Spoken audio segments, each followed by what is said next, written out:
دل جتنا پاکیزہ ہوگا، دل کے اندر جتنا اخلاص ہوگا، دل کے اندر جتنی للہیت ہوگی، دل کے اندر جتنا یقین ہوگا، دل کے اندر جتنا توکل ہوگا، دل کے اندر جتنی اللہ کی محبت ہوگی، دل کے اندر جتنی اللہ کے پیارے نبی محبوب کائنات، دونوں جہانوں کے سردار، آمنہ کے لال، مکہ کے در یتیم، فداء ابی و امی، میرے ماں باپ میرا سب کچھ ان پہ قربان ہو جائے، دل میں جتنی ان سے محبت ہوگی، ان کی سنتوں سے محبت ہوگی، اور دل کے اندر جتنا اخلاص ہوگا، اللہ اسی قدر محبت اس بندے کی اپنی مخلوق کے دلوں میں ڈال دے گی، جو شاید زندگی میں ڈری بھی رہے اور جنازے والے دن وہ امڑ امڑ کے باہر آ رہی ہوگی۔ اخلاص۔ رسول اللہ صلی اللہ علیہ وسلم کے پاس ایک صحابی، جب اس کو مال غنیمت دیا جاتا ہے، کہتے ہیں ما علی ھذا تبعت، اس بنیاد کے اوپر تو میں نے جہاد نہیں کیا تھا کہ مجھے مال ملے، میں نے تو کسی اور مقصد کے لیے کیا تھا۔ کہا کس لیے تو نے جہاد کیا تھا؟ عرض کیا میں نے تو اس لیے کیا تھا لأن ارما ہاہنا، کہیں سے کوئی تیر آئے، مجھے نہ پتا ہو کہاں سے آ رہا ہے، اور سیدھا آ کے یہاں لگے اور میں زخمی ہو جاؤں اور میں اللہ کی راہوں میں شہید ہو جاؤں۔ میں نے تو اس لیے کلمہ پڑھا تھا، اس مال کے لیے تو میں نے کلمہ نہیں پڑھا تھا۔ حلال تھا اس کے لیے مال غنیمت، اللہ کے نبی کی امت کے لیے، مجاہدین کے لیے جب امیر المجاہدین تقسیم کریں تو حلال ہوتا ہے، طیب ہوتا ہے، لیکن یہ اس کا اپنا اخلاص، اس کا اپنا معاملہ تھا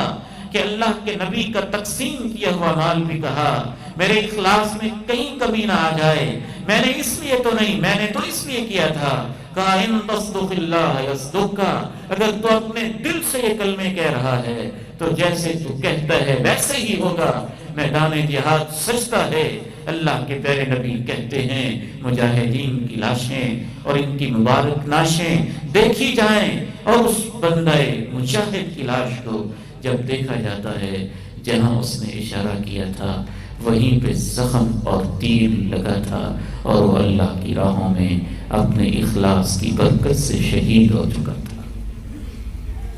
آپ نے اس کا جنازہ پڑھا، اور یاد رکھیے جنازے میں بھی بعض دفعہ سب کچھ یاد آ رہا ہوتا ہے، اور جنازے والے دن سب کچھ یاد آ رہا ہوتا ہے۔ اسی لیے تو اللہ کے پیارے نبی نے جو اس میت کی تعریف کر رہے تھے ان کو تعریف سے نہیں روکا، حالانکہ میت کی برائیاں کرنا منع ہے، اور جو برائیاں کر رہے تھے ان کو بھی نہیں روکا۔ تم برائیاں کیوں کر رہے ہو؟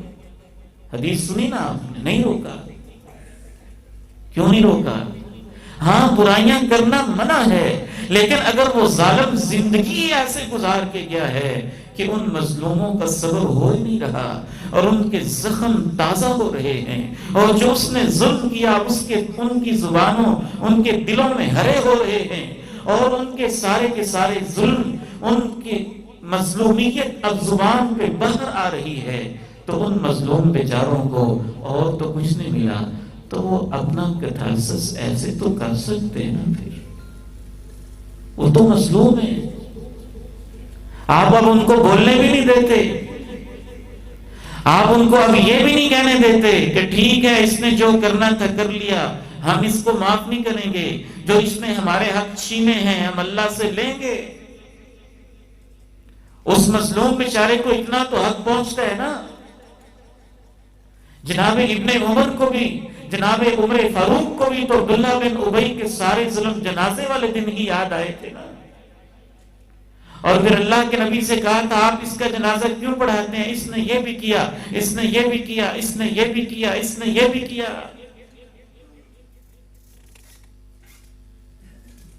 تو سب کچھ یاد آ رہا ہوتا ہے۔ اللہ کے پیارے نبی علیہ السلام جب جنازے کے لیے کھڑے ہوئے آپ کو یاد آیا یہ کتنا مخلص بندہ تھا، اور آپ نے اس کے جنازے کے اندر دعا کرتے ہوئے یہ الفاظ کہے اللہم ان ھذا عبدک خرج مہاجرا فی سبیلک ومات شہیدا وانا شہید علی ذالک، اے اللہ میں تیرا پیغمبر اس کا جنازہ پڑھ رہا ہوں، میں گواہی دیتا ہوں یہ تیری راہوں میں ہجرت کر کے نکلا تھا، میں گواہی دیتا ہوں یہ مخلص تھا، میں گواہی دیتا ہوں یہ تیری راہوں میں شہید ہوا ہے، اے اللہ میں گواہی دیتا ہوں یہ عظیم شہید ہے، تو اس کی شہادت کو قبول کر کے اس کو معاف فرما دے۔ اخلاص، اس سے عزت ملتی ہے،